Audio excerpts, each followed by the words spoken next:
Wilayah pesisir Indonesia menjadi hal yang harus segera ditangani. Saat ini, baru 13 dari 174 kota di Indonesia yang mengikuti program Kota Hijau dan memiliki porsi ruang terbuka hijau 30% atau lebih. Karena lahan yang tersedia masih kurang strategis, sehingga perubahan yang tidak terkendali menyebabkan pemukiman penduduk pesisir tidak merata dan pembangunan reklamasi tidak berjalan dengan baik. Maka, diperlukan pemekaran secara merata mulai dari pemerataan listrik dan infrastruktur yang menunjang. Selanjutnya, perubahan pada tekanan air laut terus meningkat dan perubahan iklim yang tidak menentu. Menurut IPCC, tahun 2019, air laut akan meningkat dalam 100 tahun terakhir mencapai 10-25 cm. Hal ini harus diwaspadai bagi penduduk pesisir.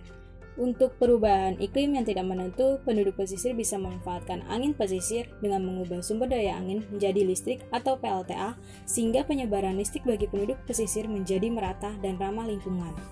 Perubahan pada pesisir berikutnya adanya sisa hasil pakai aktivitas manusia, yaitu limbah sampah yang menumpuk, di mana sampai saat ini penanganan masih belum secara optimal.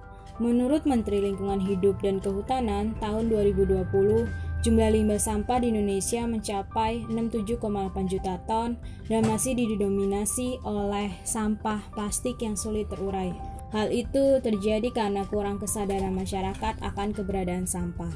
Dalam rangka mencapai pemekaran pesisir di Indonesia menjadi lebih baik, kami membuat suatu gagasan ide yang dapat mengimplementasikan kehidupan pesisir dengan konsep yaitu Rumah Apung PLTA dengan pemanfaatan limbah plastik sebagai solusi pemekaran pesisir di Indonesia.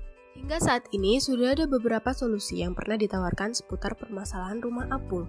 Bahan yang dikenal memiliki faktor apung yang sangat aman, tidak dapat tenggelam, serta dapat mengangkut beban kapasitas tinggi ini cukup digunakan sebagai pondasi bangunan apung.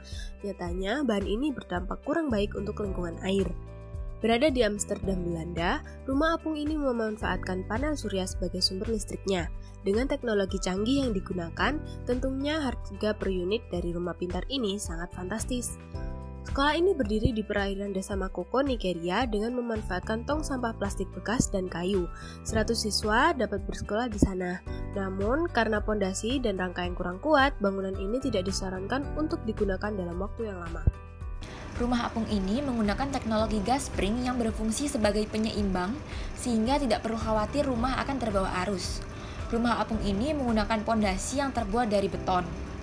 Tentunya beton yang digunakan bukanlah beton biasa, namun merupakan beton dengan campuran limbah plastik yang telah diolah menjadi serpihan sehingga dapat dicampurkan dengan mudah. Inovasi dari rumah apung ini adalah memiliki PLTA yang memanfaatkan angin di daerah pesisir yang cenderung kencang untuk menghasilkan energi baru terbarukan yang berguna untuk warga pesisir. Terdapat 4 fase. Yang pertama adalah fase diplomasi, yang kedua fase kerja, yang ketiga fase konservasi dan investasi, serta fase terakhir adalah fase maintenance dengan detail seperti pada gambar yang ditayangkan. Berikutnya, untuk dapat mengimplementasikan gagasan ini, kami berharap ada pihak-pihak yang mampu terlibat dalam konsep kami. Antara lain, ada Kementerian Lingkungan Hidup dan Kehutanan. Pihak ini berwenang untuk mengeluarkan kebijakan mengenai pengawasan, pengelolaan rumah apung PLTA, hingga pemanfaat limbah plastik. Berikutnya dari Kementerian Agraria dan Tata Ruang serta Dinas Kelautan Perikanan. Kedua pihak ini berwenang untuk mengatur tata ruang pemekaran pada lokasi pesisir Indonesia. Kemudian dari pemerintah daerah, pihak ini berwenang untuk melakukan pengawasan dan pengelolaan secara langsung terhadap kawasan pesisir. Yang terakhir dari masyarakat, terutama masyarakat pesisir, bertanggung jawab untuk pengelolaan rumah apung PLTA sebagai upaya dalam pemekaran suatu wilayah,